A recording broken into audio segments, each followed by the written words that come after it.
Okay, good morning guys. Today I'm gonna cook egg frittata. Okay, so these are all the ingredients. We need salt, black pepper, oyster sauce, soy sauce, frittata sauce, water, garlic, onions, bell pepper, carrots and potatoes, and then the boiled egg.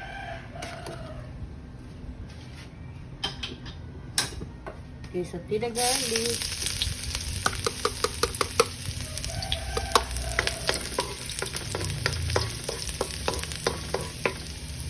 The onions,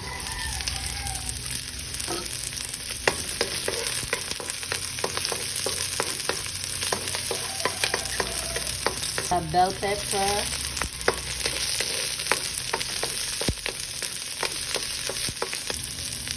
okay guys, and then the carrots and potatoes.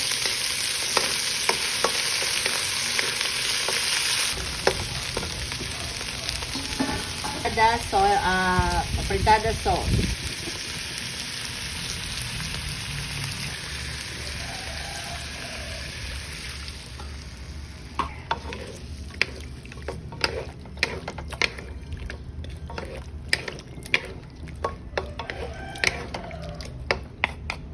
Pepper.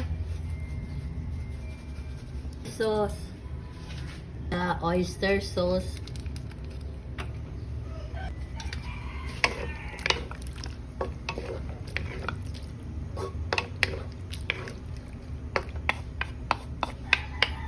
Simmer for a few minutes and we'll be right back with okay guys, so let's add the egg.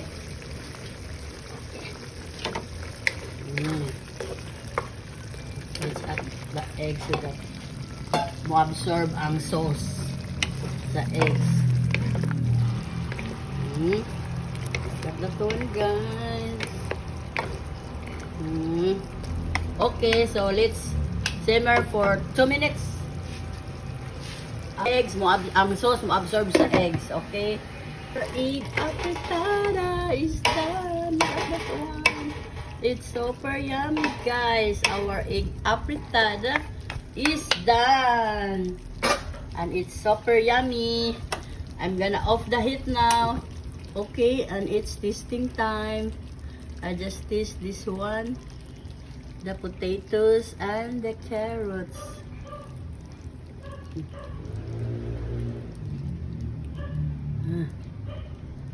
Okay, this one.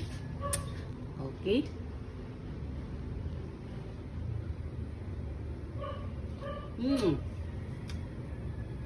It's super yummy. It's very tasty. I like the pagkatimpla niya kay saktura.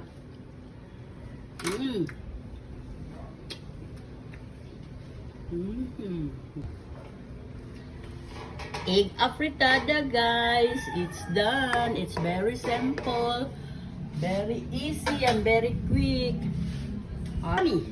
Okay, thank you for watching guys, and please hit like, follow, share, subscribe to my YouTube channel D Bro Ja, to my Instagram D_bro_ja, and to my TikTok at The Cooking Show, and to my Facebook page, The Cooking Show, and to my personal blog, Delia Valentine.